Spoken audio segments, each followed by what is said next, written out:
வணக்கம். மகா சித்தர் அகத்தியர் நமக்கு அருளின சில பிரபஞ்ச ரகசியங்களை பத்தி தான் இன்னைக்கு நாம ஆழமா பார்க்க போறோம். வாங்க, இந்த ஒரு அரிய ஆன்மீக பயணத்தை நாம ஒன்னா சேர்ந்து தொடங்கலாம். இந்த குரலை கேளுங்க. எவ்வளோ ஒரு கம்பீரம், எவ்வளோ ஒரு அதிகாரம். இது வேற யாரும் இல்லைங்க, சாட்சால் அகஸ்திய மாமுனிவரே புனிதமான அருணாச்சல மலையிலிருந்து நம்ம கிட்ட நேரடியா பேசுறாரு. இந்த வார்த்தைகள் காலத்தையே கடந்து நம்ம கிட்ட வந்து சேருது. நாம இன்னைக்கு 6 முக்கியமான பகுதிகளை பார்க்க போறோம். முதல்ல சித்தரோட அருள்வாக்கு, அப்புறம் அருணாச்சலத்தோட ரகசியம், பஞ்சபூத ஸ்தல யாத்திரை, அதுக்கு அடுத்து 5 பூதங்களுக்கு அப்பால் இருக்கிற உண்மை, அப்புறம் நம்ம காலத்துக்கு தேவையான வழிகாட்டுதல், கடைசியா சித்தரோட இறுதி வாக்குறுதி. சரி, முதல்ல இந்த அருள்வாக்கு எங்கிருந்து வருதுன்னு புரிஞ்சுக்கலாம். இது ரொம்பவே மதிக்கப்படுற சித்தர் பெருவான் அகத்தியர்கிட்ட இருந்து வருது.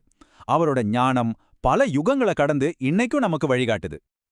இந்த அருள்வாக்கோட சக்தியே அது சொல்லப்பட்ட இடத்திலிருந்து தான் உருவாகுது. அந்த இடம் அருணாச்சலம், சிவபெருமானோட பௌதீக வடிவமாவே கருதப்படுற அந்த நெருப்பு மலை. அருணாச்சலம் ஏன் அவ்ளோ சக்தி வாய்ந்ததுன்னு அகத்தியரே விளக்குறாரு. ஏன்னா அந்த இடத்துல இன்னைக்கும் எண்ணற்ற சித்தர்களும் ரிஷிகளும் வாழ்ந்துட்டு வராங்க. நாம் அங்க போகும்போது அவங்க நம்ம கர்மாவுல ஒரு பங்கு எடுத்துக்கிட்டு நம்ம பாரத்தை குறைக்கிறாங்களாம். அதனாலதான் அங்க போனா உதவி உடனடியா கிடைக்குதுன்னு சொல்றாங்க. இப்போ ஒரு ஆச்சரியமான, யாருக்குமே தெரியாத ஒரு ரகசியத்துக்குள்ள போக போறோம். அகத்தியர் என்ன சொல்றாருன்னா, அருணாச்சலத்துக்கும் திருப்பதிக்கும் நடுவுல ஒரு பிரபஞ்ச தொடர்பு, ஒரு எதிரொலி இருக்குன்னு சொல்றாரு. அது எங்கன்னு பாப்போமா? என்ன ஒரு அற்புதமான ரகசியம் பாருங்க.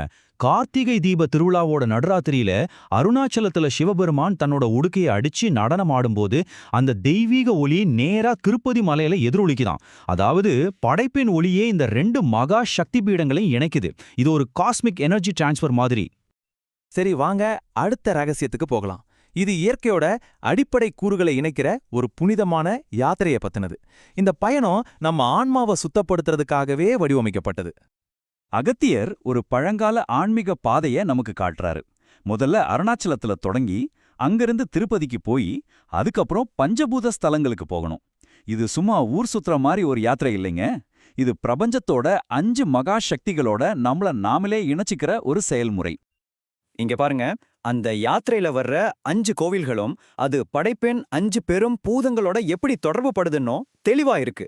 திருவண்ணாமலை நெருப்பு, காளஹஸ்தி காற்று, காஞ்சிபுரம் நிலம், சிதம்பரம் ஆகாயம், திருவானைக்காவல் நீர். இந்த 5 தத்துவங்களையும் நம்ம வணங்கும்போது ஒரு மனுஷன் தன்னை முழுமையா தூய்மைப்படுத்திக்க முடியும். ஆனா ஒரு நிமிஷம், இந்த 5 பூதங்களை தரிசனம் செஞ்சா பயணம் முடிஞ்சிருச்சா? அகத்தியர் என்ன சொல்றாருன்னு பாப்போம். ஒருவேளை இதை விட ஒரு பெரிய ரகசியம் நமக்காக காத்திருக்கலாம். அப்போ ஒரு முக்கியமான கேள்வி வருது. இந்த 5 ஸ்தலங்களோட பயணம் முழுமையானது இல்லைன்னா அப்போ எது விட்டு போட்டு போச்சு? அகத்தியர் இப்போ ஒரு பெரிய ரகசியத்தை நமக்கு வெளிப்படுத்த போறாரு. இந்த எண் 6 இதுதான் முழு போதனைக்குமான திறவுகோள். 5 பூதங்களுக்கு அப்பால 6ஆவதா ஒரு தத்துவம் இருக்கு. இத புரிஞ்சுக்கிறது தான் ஆன்மீக பயணத்தோட உச்சக்கட்டம்னு அகத்தியர் சொல்றாரு. இங்கதான் இந்த பயணத்தோட உச்சமே இருக்கு. திருப்பதிங்கிறது வெறும் ஒரு ஸ்தலம் மட்டும் இல்ல, அதுதான் 6வது அறிவோட இருப்பிடம், நம்மளோட உயர் உணர்வு நிலையோட மையம். பஞ்சபூதங்களையும் தாண்டின முழுமையான ஞானத்தை அடையணும்னா நம்ம போக வேண்டிய இடம் அதுதான்னு அகத்தியர் சொல்றாங்க. இப்போ அந்த பழங்கால ரகசியங்கள்லேருந்து நம்மளோட நடைமுறை வாழ்க்கைக்கு வருவோம். இந்த அருள்வாக்கு இன்னைக்கு நமக்கு ஏன் ரொம்ப முக்கியம், ரொம்ப பொருத்தமானதுன்னு அகத்தியரே விளக்குறாரு. நாம வாழ்ந்துட்டு இருக்கிற இந்த காலத்தை தான் அகத்தியர் கலியுகம்னு சொல்றாரு. அதாவது போராட்டங்களும் குழப்பங்களும் நிறைஞ்ச காலம். இந்த மாதிரி ஒரு சவாலான நேரத்துல அவரோட வழிகாட்டுதல் நமக்கு ரொம்ப ரொம்ப அவசியம். அகத்தியர் ரொம்ப தெளிவா நமக்கு 2 பாதைகளை காட்டுறாரு. ஒன்னு குழப்பத்தோட பாதை, இன்னொன்னு தெளிவோட பாதை. மூட நம்பிக்கைகளை விட்டுட்டு உண்மையான நல்லொழுக்கத்தை வளர்த்துக்கிறது தான் அவர் காட்டுற வழி. இப்போ தேர்வு நம்ம கையில தான் இருக்கு. சித்தரோட இந்த நேரடி வார்த்தைகளை கேளுங்க. நீங்க வெளியில என்னென்ன சடங்குகள் செய்யறங்கிறத விட உங்க மனசுக்குள்ள இருக்கிற எண்ணம் எவ்வளோ தூய்மையா இருக்குங்கிறது தான் முக்கியம்னு எவ்வளோ ஆணித்தரமா சொல்றாரு பாருங்க.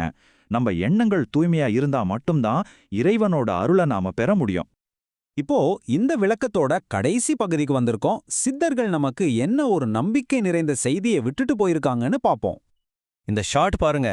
சித்தர்களோட பணி இன்னும் முடியல. அகத்தியர் உட்பட எல்லா சித்தர்களும் இன்னைக்கு நமக்கு வழிகாட்டிகளா செயல்பட்டுட்டு தான் இருக்காங்க. அவங்க நம்மள ஒருபோதும் கைவிட மாட்டாங்க. இது எவ்வளவு சக்தி வாய்ந்த ஒரு வாக்குறுதி. அதாவது சித்தரோட நேரடியா தொடர்பு வச்சுக்கிறது சாத்தியம்னு சொல்றாரு. யாருக்கு தெரியும், ஒருவேளை அவர் நமக்கு தெரியாமலே நம்ம கூட வாழ்ந்துட்டு இருக்கலாம். ஆனா இந்த தெய்வீக சந்திப்பு நடக்கிறதுக்கு சில நிபந்தனைகள் இருக்கு. நம்ம முதல்ல நல்லொழுக்கத்தை வளர்த்துக்கணும், பொறாமைய மனசுலேருந்து தூக்கி எறியணும், நம்ம எண்ணங்களை தூய்மைப்படுத்திக்கணும். நாம மாறினா சித்தர் நிச்சயம் வெளிப்படுவார். இது நமக்கு விடப்பட்டிருக்கிற ஒரு சவால். அகத்தியரோட இந்த சக்தி வாய்ந்த உறுதிமொழியை கேளுங்க. தெய்வீக உதவி எப்பவுமே நமக்கு கிடைக்குங்கிற ஒரு பெரிய நம்பிக்கையை இது நமக்கு கொடுக்குது. பாதை இப்போ காட்டப்பட்டு விட்டது, வாக்குறுதியும் கொடுக்கப்பட்டாச்சு. இப்போ கேள்வி இதுதான், இந்த ஞானத்தை உங்க வாழ்க்கை பயணத்துல நீங்க எப்படி பயன்படுத்த போறீங்க? கொஞ்சம் யோசிச்சு பாருங்க. நன்றி.